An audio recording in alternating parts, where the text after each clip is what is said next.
Fuck, was it? I've already messed up the episode, but I think it's 46. It's 46. Like mere moments ago, I checked. We've established I got a death virus today. I don't know what the fuck I'm talking about. Well, I'm not sure that's different. That part is different than other days. But today I have death virus, and I'm going to use that as the excuse. But it makes for a better radio voice. What's up, Yeah, he boys? sounds sexy as hell.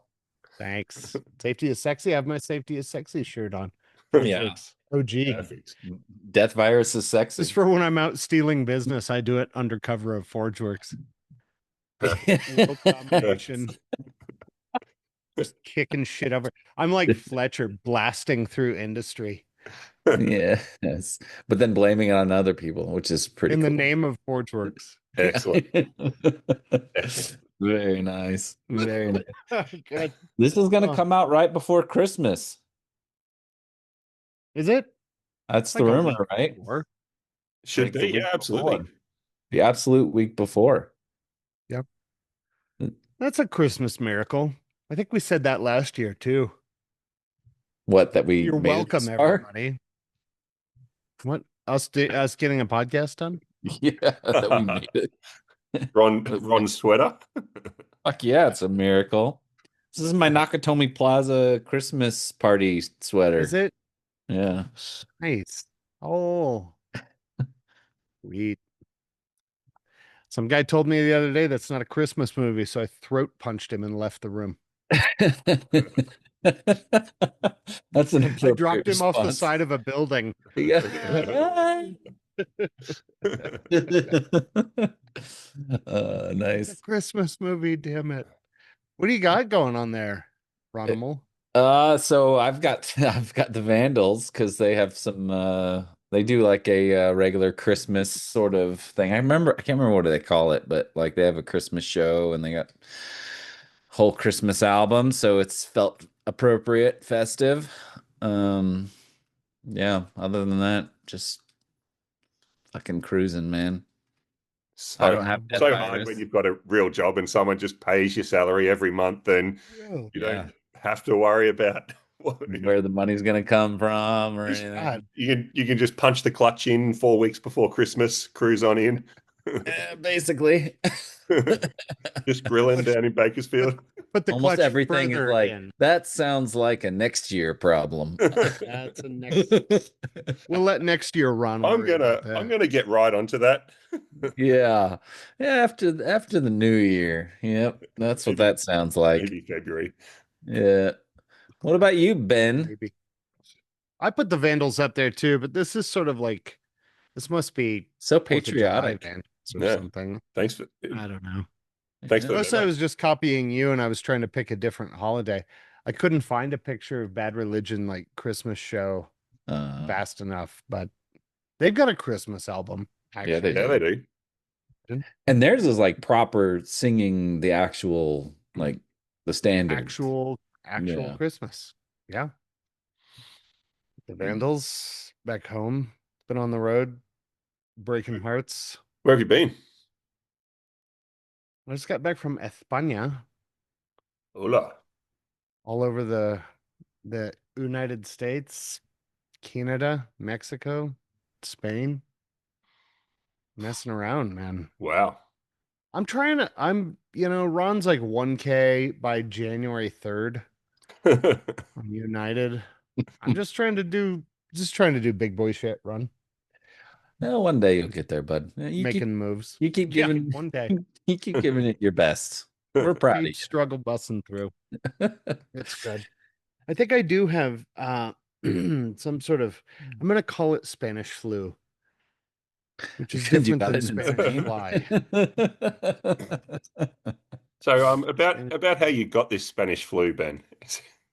Is there a story there? No, I don't think so. It's different than Spanish fly, which I'm told anyway. I was trying to talk with.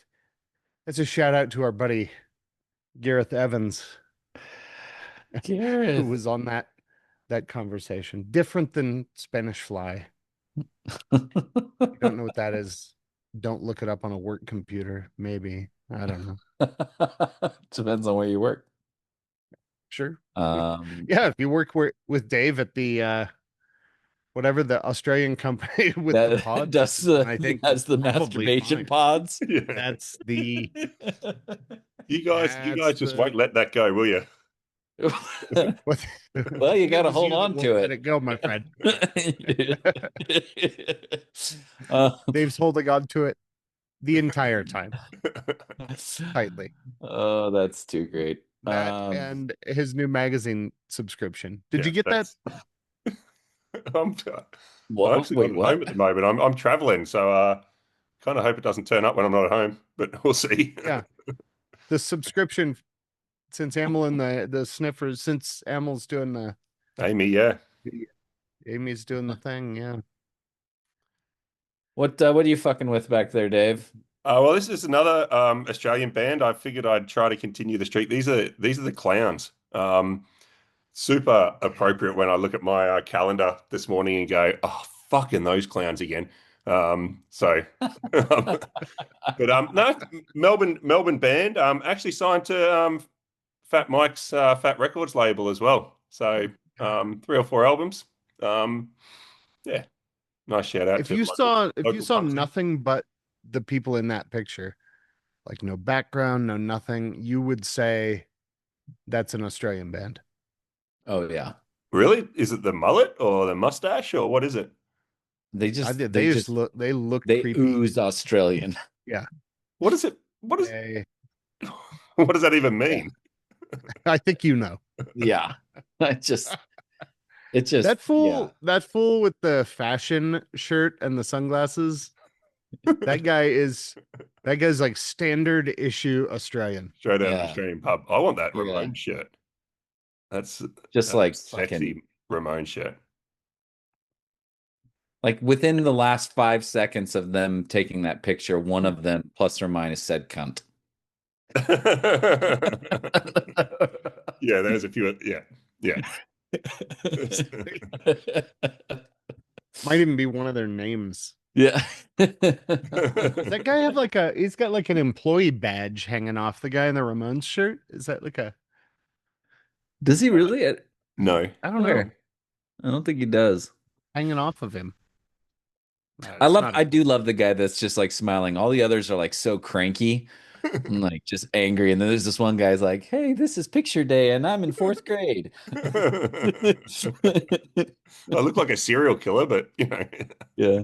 he's stoked to I, be there. I gotta say, the people who are not watching this on YouTube are loving this content right Oh, now. always. Well, if you're not watching on Always. YouTube, you just start at the Yeah. 7 minute mark. We've well established that to be. That's fair. Oh, And you if can you see me can't, yawning the whole if you time. can't, after 46 episodes, if you can't anticipate what this show's going to go like, then that's on you. That's on you. That's a you problem, Was friend. that supposed to be a segue into our topic? Did you? That's the second present for the day. Like the hold on to it comment and it's 6 o'clock in the morning. It sounds funnier in my head. Just All the days of Christmas coming from Most it's the things Daves do. of Christmas. Yeah. Oh, If you can't anticipate that by now, yeah. that's a problem. that's on you. It's a good transition, Dave. Thanks for that. We You're were welcome. talking about anticipation. Mostly within about 30 seconds before hitting record, because that's what we do for topics. That's But better than like doing it on the recording, which we have done. we also A do, lot of well, times. Yeah. yeah. And last time we had nothing, and then we just sort of waited until Brian Hughes hopped on to kind of guide the conversation a little bit. Shout out. 15 minutes in. So really nailing it here. On the topic of anticipation, there was a tragic situation there in Australia. And as often happens, some chuckle fuck in the news comes on and says, look, this should have anticipated this, which is always easy after something bad has happened. To It's super helpful. super helpful. Pay more attention, care more than Yeah. that same category. Maybe not an unnatural thing to want to do, but not that not that useful. And so we were talking about that in kind of in the context of resilience and the potentials of resilience, one of which is our potential to anticipate. And sort of what that even means. Is it like fortune telling? Is it a magic 8 ball? Is it that we're supposed to be able to know everything, or does it mean something completely different than that? So I don't know, boys, when I hear about that potential to anticipate, there's a couple other things I think about too. One is that idea of sort of preoccupation with failure that you hear about in high reliability. Maybe,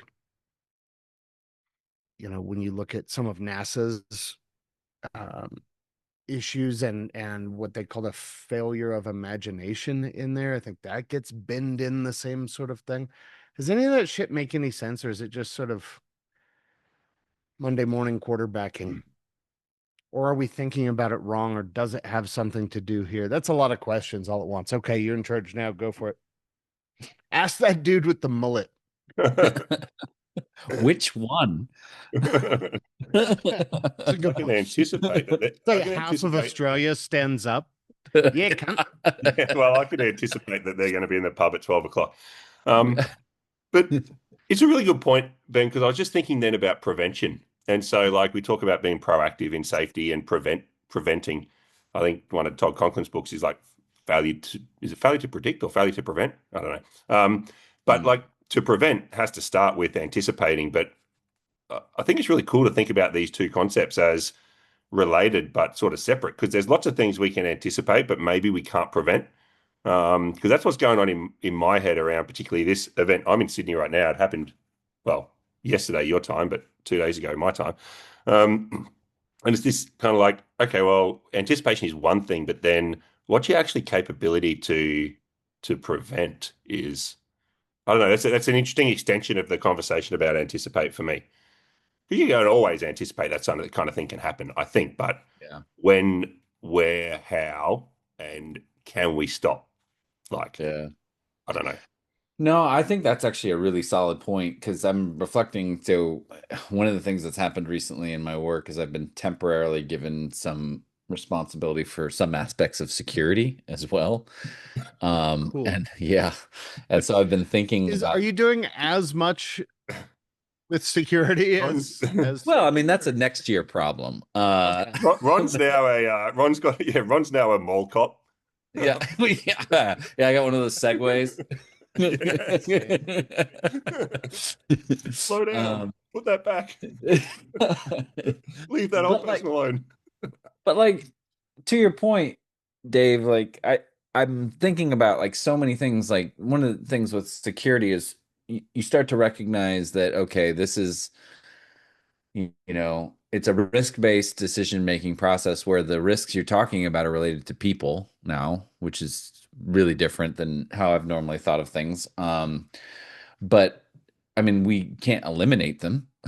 Like The people. we have to have people, I like don't know. Episode 2, we were barely into this, and you were firing everybody then. So felt like I given I enough mean, time, you're good to go. I'm gonna try.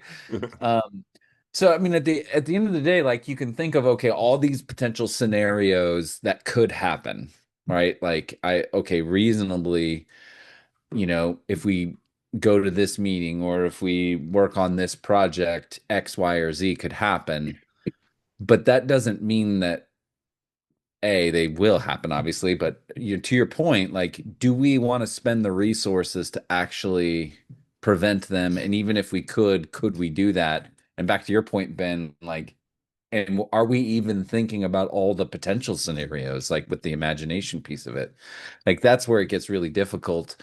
Um, because again, I can think of how things could go wrong, but like that doesn't necessarily help me know what I need to do next, if that makes sense.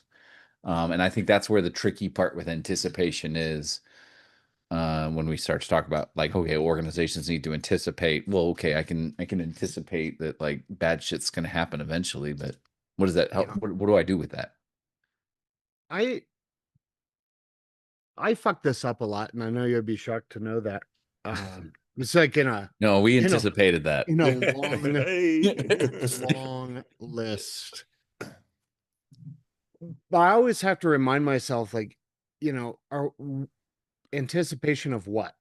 And I don't think that it's anticipation of all different flavors of failure so much as where things are going to get stretched by whatever that might be, right?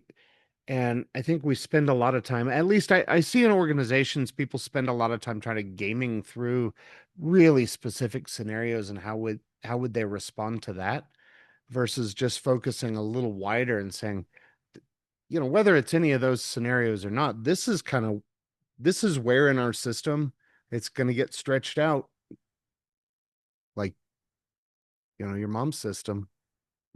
Oh, jeez. Dave, Dave didn't see that coming. That's what she said. No good.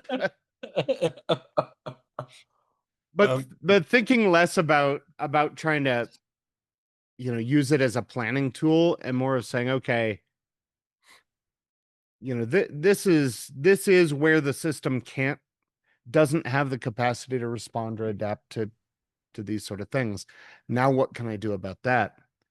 And I think the same thing happens with imagination, or I don't know. I think I screw this up too sometimes about like what's meant by that failure of imagination.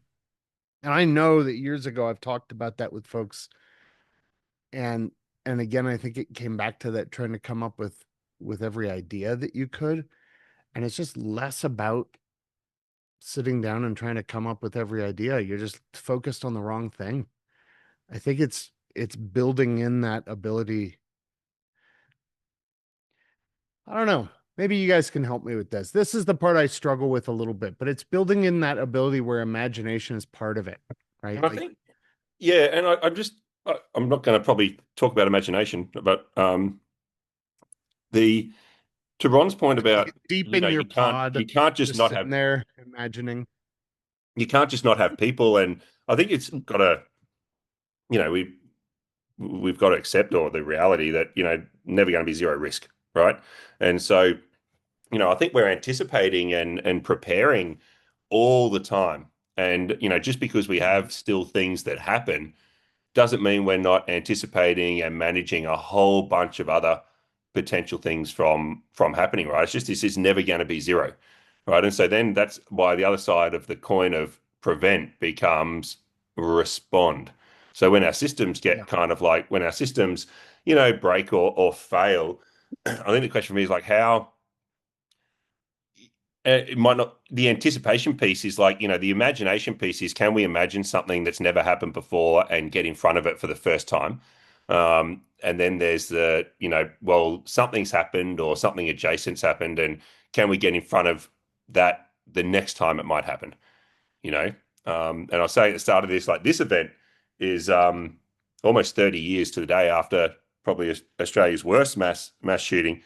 Um, and a lot was done to, I guess, not just cross your fingers and hope that this thing wouldn't happen again in the future, but actually change the system.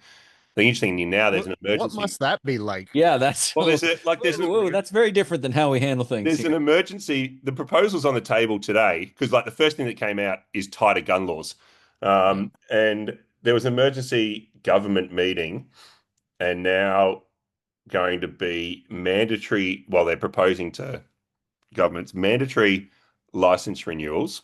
So over a period of time, maximum number of guns that you can own licensed.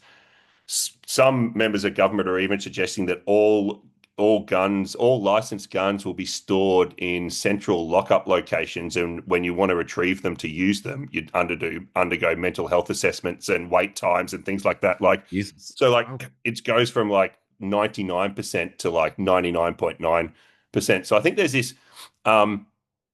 it'd be fine to kind of sit in a room and imagine a bunch of stuff that could happen, but most organizations have a whole bunch of shit that already goes on that you could be doing a lot about figuring out how to, um, I don't know, get in front of for the next time. I think that's in my mind, like, yeah, I don't know Yeah. how that fits with imagination, but I get there's a first time, repeat time type Yeah, interesting. no, I think though that's a good point is there's a difference between imagining all the shit that could break, right? Or everything that could go wrong, and then imagining what it would take so that certain things within your system or certain areas that are more brittle than others couldn't fail, right? Just kind of gaming that through. Like, what would it take so that this just couldn't fail?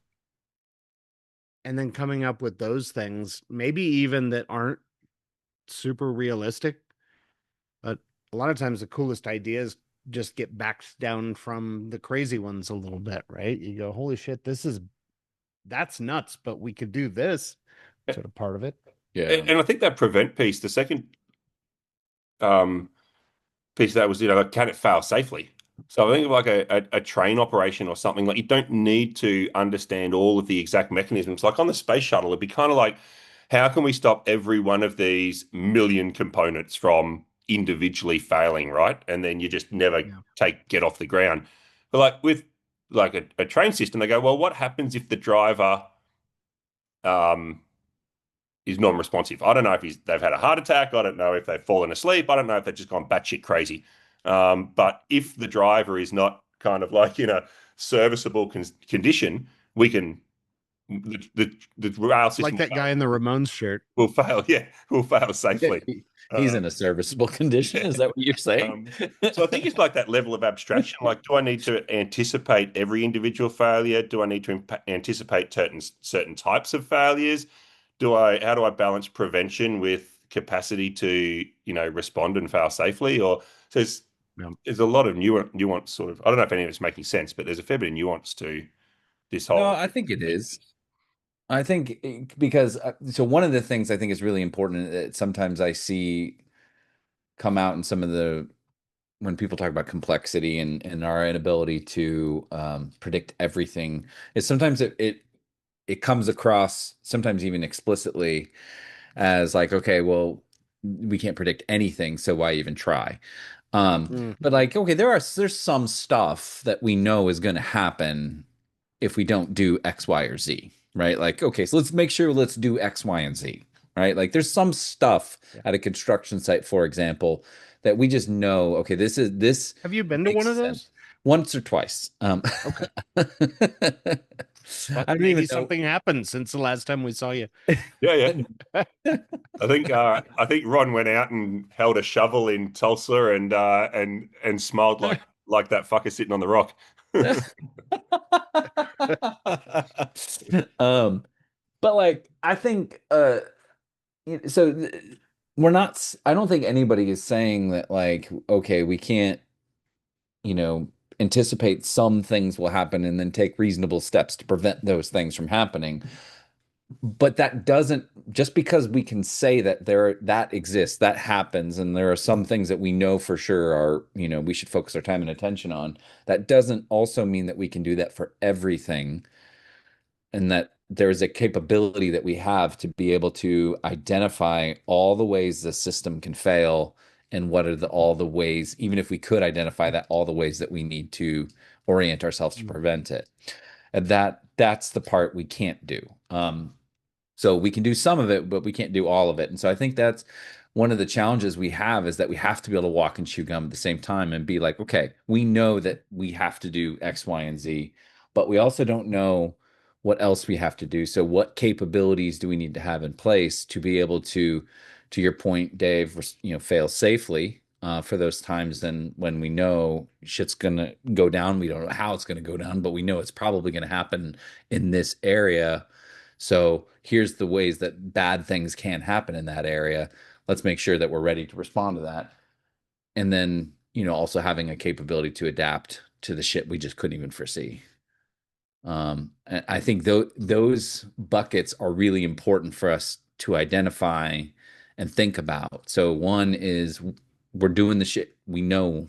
It's sort of like there was a paper in the first or chapter in the first resilience engineering book, I think, where they talked about like it may have been either Westrom or Rethal. I can't remember who wrote it, but like about exampled, unexampled, and like just completely like Novel. events you just yeah, novel events, right? Like you kind of need something for each category. So we're doing the shit we know about really well. We're ready to deal with the stuff that we're not really sure about, but we know it will happen in this way. And then we also have some sort of capability to adapt when the thing that we've never even seen before hits us. I think that's where people, I don't want to speak for everybody out there, but organizations, and you guys have probably seen this, struggle the most is answering that question, like, what does that mean? Right? Being able to be ready for things that we can't even imagine. Nobody looks at that and goes, no, it's a bad idea. Like that sounds like a good idea. And then I think where folks sort of stall out is going, okay, what does that mean? Like, what is that?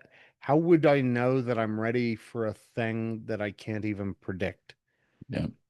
There's no test for it because I can't even predict the thing. Yeah. And I don't know if that comes into, well, and I don't want to bring it up before you do, but you have a PhD from Who are you Ohio talking State. to right now? So it's you. Yeah. Oh, It's okay. Dr. Yeah. I just wanted to point out, some connection to resilience engineering and sort of, Jesus Christ. Sorry, I don't know if excuse you me, can like hear this. I got requisite. fucking landscapers right outside my window right now. No, we can't No, tell. we It's can't. Okay, fine. good. Anyway, go ahead. I'm Putting sorry. in Should the have fountain predicted out it. the front of the house. What's that? Are they putting in a fountain out at the front of your house? Yeah, well, I mean, you need some place where the koi fish are going to go. It's right next to the tiger area. Yeah, Perfect. yeah. Perfect. Uh, no, But there's these things that sort of lead into that idea of imagination, right? Like who is imagining? And then I can think maybe that's where that connection to requisite variety comes in, right?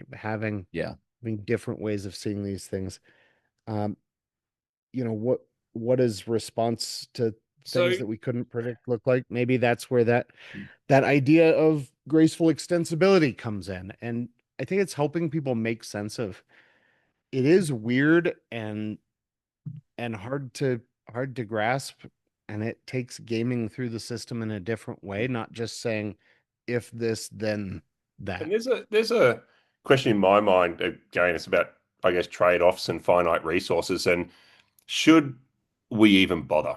I mean, like, it's a legitimate question, right? Like, um, if you think about, known knowns, known unknowns, unknown unknowns, and that there's so much stuff that we know could happen that we're not probably managing as well as we could. Um, this idea of spending a lot of time trying to imagine stuff and then like where do you start and where do you stop? Like Yeah. 9/11, for example, like I got fancy fire systems and evacuation plans, but I'd never really thought people would fly planes in the side of the buildings, right? I didn't and even if I could imagine that scenario, would I ever spend the money it would take for the structural stability to withstand something like that? So if we can't, it hasn't happened before. Um, we have to try really hard to imagine it. Do you think, in practical terms, organizations would ever invest resources to try to control it? Like, we'd probably just risk assess it away anyway, and just go, that's a low likelihood. Yeah, it's so remote that it's not. So remote, So I it's wonder if rare, it's a then, green risk. Okay, move on. I don't know. I'm just trying to think of like what do organizations practically kind of do? well, so to my mind, when I am thinking about the answer to this question, I'm number one, I think the mistake we make is that we think that the way to answer this question is to think of all the ways we could fail and create things to deal with it, which to me that's a mistake because to your point, we can't think of all the ways to do it. And like there's some ways that like we could think of that are so far fetched that it's a waste of our time to really focus our time and attention on it. And importantly, I think that's the same thinking that goes in one of the first two buckets.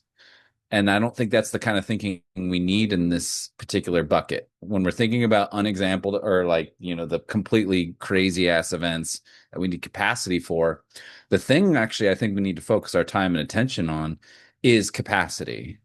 Like, do we have the capacity to be able to A, quickly identify that, oh shit, this is way different than we thought, and then B, do something different for it.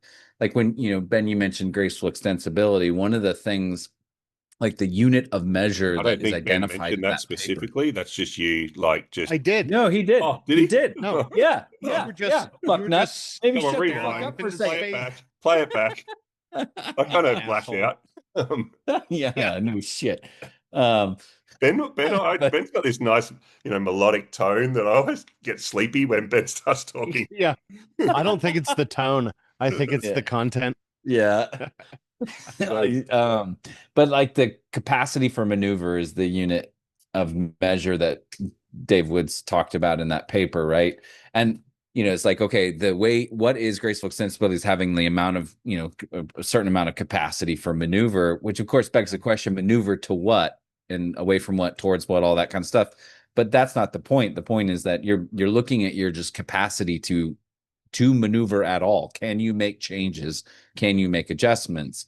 And so to me, and where this gets really practical, because all this is really theoretical, is when I start to think about, okay, what do I need to do in my organization with my job sites to make this work in practice, is where is the capacity already existing? It's in the people, right? So my job, in addition to the other buckets and like focusing on controls and all that, is how do I create connections between people so that we're having conversations with the people who will identify, whoa, this is really fucking different than we thought, right? So like things like psychological safety, things like going out and having conversations, things like, ensuring we have the ability to learn about what's going on, pressures, trade-offs, so that I can start to see where do we have the ability to identify a weak signal that shit's going really south, and then B, where I find pressures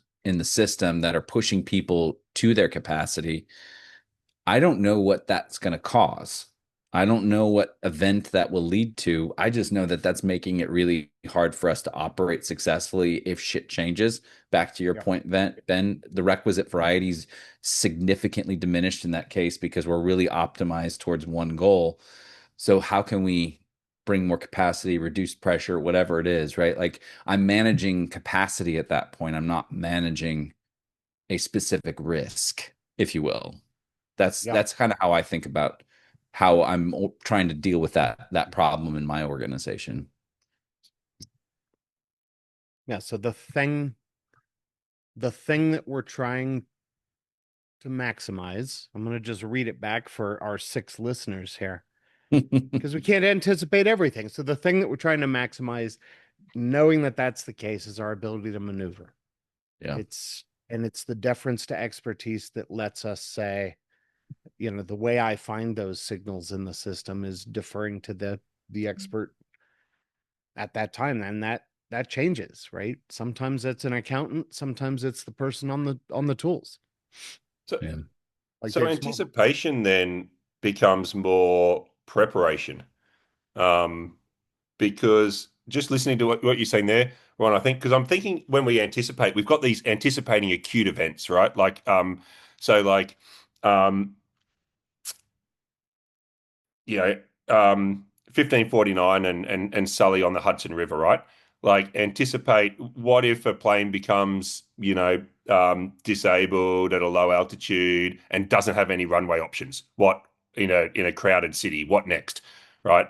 And so there's a whole preparation piece about, the aircraft to have the capability to land on water if it needs to ditch, and then all the training that goes into that, and all the sort of pilot training. You kind of just hope that they can, like, when you've sort of triggered that cascade, all you can do is hope that people can just fucking figure it out, right?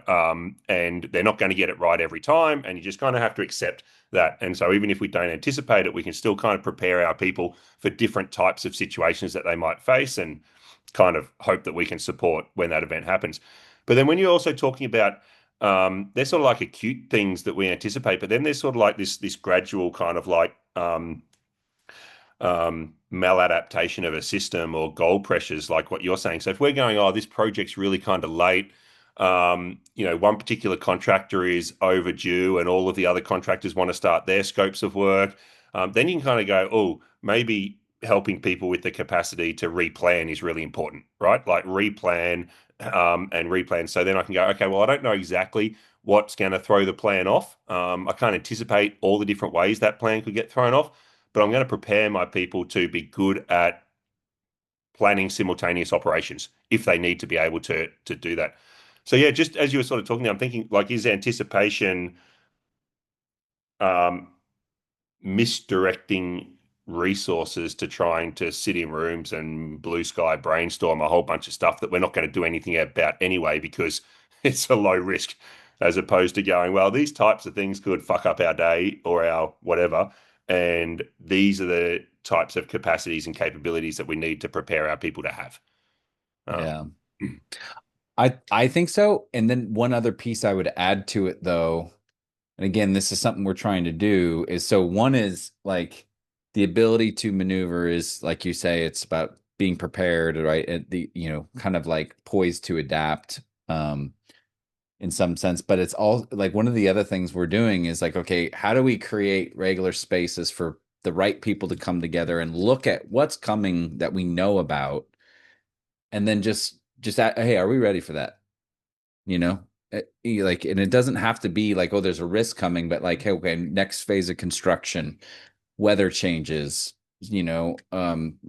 shit. I mean, like even political changes. Like one of the things I'm literally working on right before this call is a policy for what happens if and when immigration does a raid at one of our job sites. Like, you know, that's not something anybody's really was prepared for 2 years ago. Like it could have happened. We could have thought about it, but like now all of a sudden it's like, okay, this is definitely a possibility. What are we going to do if and when that happens? And so it's like there's some things that we can look ahead and start to orient ourselves towards. But to your point, we also need to be looking at, okay, do we have the capacity to quickly repivot in a different direction if shit goes south? So I think you need both, if that makes sense. I think that's a really good point about anticipation, because you've got these truly novel events which hasn't happened to us, hasn't happened to someone else. And we sometimes do this in risk. We say, has this happened in our company? Has this happened in industry, other industries? And even this event that happened in Sydney, we haven't had much of an event like that in 30 years. But the whole anticipation piece is like, well, actually, we can actually look at other places around the world, but then you fall into, Diane Vaughan's um, differencing by distancing, because before then everyone in Australia would have gone, can't happen here. So like the whole thing, like even and that's where I think anticipate, like it becomes like it's a cool topic, Ben. So but it's one that it's really hard, because even if you can get the time and space to try to imagine, you're never going to get the support and the resources to do anything about it anyway, because people are going to just dismiss it as a useful use of resources. So I think, to your point, Ron, you got to I think it's maybe these types of categories of failure scenarios or types of failure scenarios, and how do we respond? And like whether immigration takes 20 of your workers away, or whether 20 of them just get COVID, right? And all this, like, how do we deal with a Yeah. significant portion of our workforce not being available, right? And so maybe that's the category. And it sort of reminds me a little bit of my business continuity planning days as well. Um, when we Well, I start think types of resources that might not be available, and what do we do about that? what you end up seeing inevitably when you prepare for those things, to your point about replanning earlier, is you end up building capacity that can go across events. So like it would like I almost would guarantee that when we look at that event that happened in Sydney, and I would guarantee, because you see it across like catastrophic events and disasters and stuff, is that though that event would have been worse if it wasn't for this random ass guy over here who was a paramedic who happened to be there and saved like three people's lives, or this random ass person who stopped, them from doing, a few more shots or Yeah, something like shout that. out Ahmed, who just goes and tackles one of the guys. Yeah, exactly, right? Like That's pretty you fucking punk, by the way. you have, yeah, Yeah, fucking A. And you've got but to you shout out, have and even shout, yeah, John Howard in 1997, going, that's it, like no assault rifles, because you're not Like, tackling a person with an assault rifle, right? You can tackle them when they're reloading a shotgun, like, yeah, fucking A, man. But like, there's often capacities that are found in disasters that, when we talk about first responders, often the first responders are the walking wounded. And I think that you can take that same mindset and be like, okay, there's capacity built into our system. How are we building off that, leveraging that, right? So, like, if I build capacity to deal with an ICE raid at my job site, that's probably also building capacity for other things that I haven't even thought about like yet. ice the drug, or ICE immigration. I think there's something It's there. kind of the same. Yes. immigration. I think there's something there worth chasing down too, Ron, is like you see after the fact these things, right? That maybe helped us navigate that. If it's not successfully, it's less badly, right? Mm, But then I think there's this danger of latching on to some of these things that helped as the solution. So an example here in the US, and one that I went through with some students in a class I taught a long time ago, was that there's a local organization that is convinced, man, that tourniquets and tourniquet training in schools is the solution. Now, okay, so that's capacity building, right? We're sort of thinking about things that can help, um, but maybe also things that limit the need for tourniquets and tourniquet training, and so I think there is often this like, wow, the first good idea we latch onto and go, well, this really actually made a difference, so that's our thing. And I think maybe that's where that variety comes in, and not imagination in thinking of every possible thing, but in making space for those signals of even how we imagine. Yeah. Like yeah. how do we have the conversation about other things that happen? I think that's the point of those things. And they've made a good point about just sitting around fucking off thinking of like the weirdest, most remote possibility is not going to earn you any friends or even really be that useful. So it can't be that, I think you've got but to we be also careful. can't latch on to the But you've first also got useful we've thing. got to be thoughtful about jumping at shadows as well, because like when you were talking about putting tourniquets in school, talking about, oh great, so giving troubled kids a resource to hang themselves, right? Like so there's a, like the German wings thing, right? Which is like, oh, a terrorist breaks into a cockpit, so we'll let the pilots lock the door from the inside so the terrorist can't get in, and old mate locks his co-pilot out and flies into a mountain, right? And so this whole kind of like, when we're dealing with complex systems, this whole like, once we sort of make a change and try to control for something else, are we providing kind of like resources and openings for other types of scenarios as well? So, um, it's not an easy thing to know. Like, No, so, all this yeah. sounds Well, really hard. Should anybody even do it? well, yeah. Well, but it's It's interesting. like, But Like, like, I we're mean, doing it every day anyway. I People are agree with that. every day anticipating, and for the most part, doing a fucking good job of Yeah. both yeah. anticipating, preventing, and also adjusting and adapting. Like, as Ron's mate at OSU, Dave would say, like, our systems are working because of the actions of responsible people, right? And I think, again, to quote my mate from Woodsy. Ohio State, Can we just call him Woodsy now? yeah, Like, would We Woodsy. I should. think he'd appreciate that. Um, I is Everybody now gets Australian nicknames. He's now we Shaw. have to He's now recognize Shawsy's mate. we have to recognize that all systems are simultaneously well adapted, under adapted, and maladapted, right? So when you That's the story of my life. I think when we you It's it is I am that's I the am simultaneously maladapted. well Yeah. we are right. That's the point. Like like Woodsy's snafu catchers report. exactly when you adapt towards a certain thing, you're making yourself vulnerable to something else. And so the key to resilience is not, okay, adapting well, it's being able to, like you said earlier, Dave, replan. So part of that is a monitoring function so that when I'm heading in that direction, I know, oh shit, things are changing. I need to move in this direction now. So if your system doesn't have the ability for people to call bullshit or to point out that, hey, that thing that worked really well for us is no longer working or is going to make us really vulnerable to this new thing that's coming down, that to me is a key capability you need to build. That's anticipation, Yeah. right? Is having that monitoring capability so that what you're optimizing for now, we're putting tourniquets in there, but okay, wait a minute, is that causing us to not think about other ways that we could be dealing with this potential risk or this potential problem? Um, you need to build that in, and that's a capacity thing that you're focusing your attention on, not necessarily a risk that you're focusing your attention on. And that's the difference, in my opinion. Yeah, Ron, I think that's another.